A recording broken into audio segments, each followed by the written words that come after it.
Hi friends, ఎలా ఉన్నారు? బాగున్నారని అయితే బాగున్నానండి. Welcome to my channel. ఇదైతే గురువారం వ్లాగ్ అండి. ఇంకా ఫస్ట్ టైం కనుక మన ఛానల్ ఎవరైనా చూసినట్లయితే ప్లీజ్ అండి లైక్ చేసి సబ్స్క్రైబ్ చేసుకోండి. అలాగే పక్కనున్న బెల్ ఐకాన్ని క్లిక్ చేసుకోండి. అప్పుడే మేము పెట్టిన కొత్త కొత్త వీడియోస్ అనేది నోటిఫికేషన్లోనే వస్తుందన్నమాట. వీడియో అయితే స్కిప్ చేయొద్దండి, చివరి దాకా చూడండి. ఇంకా వీడియో అయితే స్టార్ట్ అయిపోతుంది.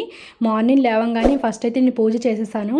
పూజ చేసిన తర్వాత అయితే కిచెన్లోకి వచ్చి పాలు అయితే మరగబెట్టేసి, ఇంకా ఈరోజు కూరగాయలు ఏమీ లేవండి, అందుకనే టమాటా రసం చేసి స్నాక్స్ ఉన్నాయి. ఇంకా అలాగే పులిహోర చేశాను. ఇంకా సాయి వచ్చేసరికి బాక్స్లో పులిహోర పెట్టేమన్నాడు. ఇంకా పులిహోర పెట్టేసి ఇంకా చారణం అయితే వాడికి తినిపించేశాను. ఇంకా ఈరోజు చిల్డ్రన్స్ డే కాబట్టి సాయి ఒక్కడే వెళ్తున్నాడు స్కూల్కి, పాప అయితే వెళ్ళలేదు. ఇంకా మా వారికి సాయికి అయితే బాక్స్ పెట్టేసి వాళ్ళైతే స్కూల్కి అయితే వెళ్ళిపోయారు. రేపు కార్తీక పౌర్ణమి, మాకైతే నోములు ఉన్నాయి. అయితే సారీ ఎలాగొకటి కొత్తదైతే ఇంట్లో ఉంది. ఇంకా దాన్ని అయితే బ్లౌజ్ కుట్టుకుందామని చెప్పి కిందకు వచ్చి బ్లౌజ్ అయితే కుట్టేశాను. రౌండ్ నెక్ అండి, పైపింగ్ వేసేసి బ్లౌజ్ అయితే కుట్టేశాను. ఇంకా ఈవినింగ్ అయింది, 4:30 అయిందనమాట. ఇంకా బాబుని తీసుకురావడానికి స్కూల్కి అయితే వెళ్తున్నాను. అలాగే పూజ సామాను కొన్ని తీసుకురావడానికి, ఫ్రూట్స్ ఇవన్నీ తీసుకోవాలని చెప్పి ఇంకా నేను బాబు కోసం అయితే స్కూల్కి వెళ్తున్నాను కాబట్టి ఆ పని కూడా అయిపోతుంది. ఇంకా ఈ బ్యాగ్ వచ్చేసరికండి మదురైలో కొన్నాను. ఇది ఒక బ్యాగ్ అనమాట. షాపింగ్ వీడియో డిలీట్ అయిపోయింది కదా, మీకు చూపించలేదు. ఇంకా ఆ బ్యాగ్ అనమాట, చాలా బాగుంది కదా, ఈరోజే ఓపెన్ చేశాను. సాయిని స్కూల్ నుండి తీసుకొచ్చాను. ఇంక వచ్చేటప్పుడు దారిలో అయితే ఫ్రూట్స్ తీసుకుంటున్నాను. మనకి ఏవి కలిగితే అవన్నమాట దేవుడికి పెట్టుకోవచ్చు. ఇంకా నేను ఇంటికైతే వచ్చేసాను. కొన్ని పూజ సామాన్లు, అలాగే కొబ్బరికాయలు, పువ్వులు ఇలాంటివన్నీ తీసుకుని వచ్చాను అనమాట. తోరణాలు వచ్చేసరికి ఇంకా పిన్ని 1 టౌన్ వెళ్ళారు, అక్కడ నుండి అయితే తెప్పించాను. ఇంకా ఇగోండి 365 ఒత్తులు కూడా తీసుకున్నాను, అరటిపళ్ళు, అలాగే మినపప్పు, కొంచెం ఆయిల్ ప్యాకెట్స్ ఇవన్నీ తెచ్చాను అనమాట. ఇంక ఇవన్నీ సర్దుకోవాలి. ఇప్పుడు మనం ఎప్పుడైనా పూజ చేసుకునేటప్పుడు ముందు ఏమేమి తెచ్చుకున్నామో లేదో అన్నీ ఒకసారి చూసుకుంటే మనకి ఏ కన్ఫ్యూజన్ ఉండదు అనమాట. అప్పుడు అన్నీ దగ్గర పెట్టుకొని పూజ అయితే చేసుకోవచ్చు. ఇంక నేను ఇవన్నీ చూసుకుంటున్నాను అనమాట, ఏం తెచ్చాను ఏం లేదో అన్నీ చూసుకుంటున్నాను. ఇంతలోకి అయితే పాలు వచ్చాయి. ఇంకా మా అబ్బాయి అయితే పాలు తీసుకురావడానికి అయితే వెళ్ళాడు కిందకి.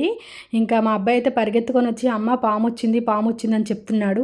పాము వచ్చిందని చెప్తే ఎక్కడికి పాము వచ్చింది, రోడ్డుపైకి ఏమైనా పాము వచ్చిందేమో అనుకుంటున్నాను. కాదమ్మా, మన మెట్ల పైన పాము ఉందని చెప్పాడు. అది చూసేసరికి కాళ్ళు చేతులు నాకు ఆడలేదనమాట, ఏం చేయాలో కూడా అర్థం కాలేదు. ఎందుకంటే అప్పుడు దాకా మా అత్తయ్య ఇంకా జాగు వచ్చేసరికి మెట్లన్నీ తుడిచి ముగ్గులు వేశారు, రేపు ఎందుకంటే పండుగ ఉంది కదా అని చెప్పి పైనుండి తుడుచుకొని వచ్చారు. కానీ ఏ పాము ఎక్కడా ఏమీ కనిపించలేదు వాళ్ళకి. వాళ్ళు ఇంటికి వచ్చారు, అలా ఉన్నారు. నేను ఇంతలోగా ఫ్రిడ్జ్లో చెప్పాను కదా ఫ్రూట్స్ అన్నీ సర్దుతున్నానని, అవి సర్దేలోగా ఇంకా పాము వచ్చిందని చెప్పేసరికి ఇప్పటికిప్పుడు ఎలా వచ్చింది పాము అని చాలా కన్ఫ్యూజ్లో ఉన్నాము. నేను పాము సినిమాలు అలాంటివి చూస్తాను కానండి, డైరెక్ట్గా పాము చూడాలంటే నాకు చాలా భయం అనమాట. పాము వచ్చిందని అరిస్తే ఇంకా పక్కన ఆయన అయితే వచ్చారు, మా ఎదురింట్లో ఉంటారు. ఆయన వచ్చి ఏదైనా డబ్బా ఉంటే ఇవ్వండి, నేను పామునైతే పడతానని చెప్పారు. ఇంకా డబ్బా ఎదికేసరికి అలాంటి డబ్బా ఉందండి, పర్వాలేదంటే పర్వాలేదు ఇవ్వండి అని చెప్తే ఆ డబ్బాలు అయితే మొత్తానికి పాము పట్టారండి. మాకైతే షాక్లోనే ఉన్నాము.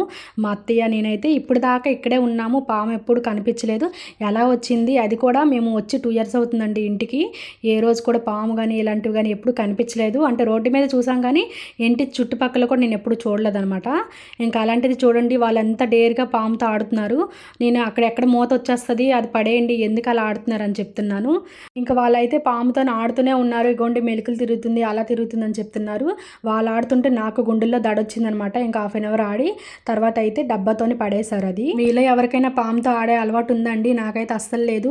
ఇప్పుడు కూడా తలుచుకుంటే భయంగా ఉందనమాట. ఎక్కడి నుండి వచ్చింది, ఏమొచ్చింది, ఎలా వచ్చిందని దాని ఆలోచనలోనే ఉన్నాను. పని కూడా సరిగ్గా చేయబుద్ధి అవ్వలేదు. ఇంకా నేను ఫ్రిడ్జ్లో అయితే ఫ్రూట్స్ అవన్నీ సర్దేసి ఇంకా అరటిపళ్ళు ఇవన్నీ బయట పెట్టాను. ఇంకా కిచెన్ ఇవన్నీ అయితే క్లీన్ చేసుకున్నాను. మీరు అనుకోవచ్చు పామును కూడా వీడియో తీయాలా అని.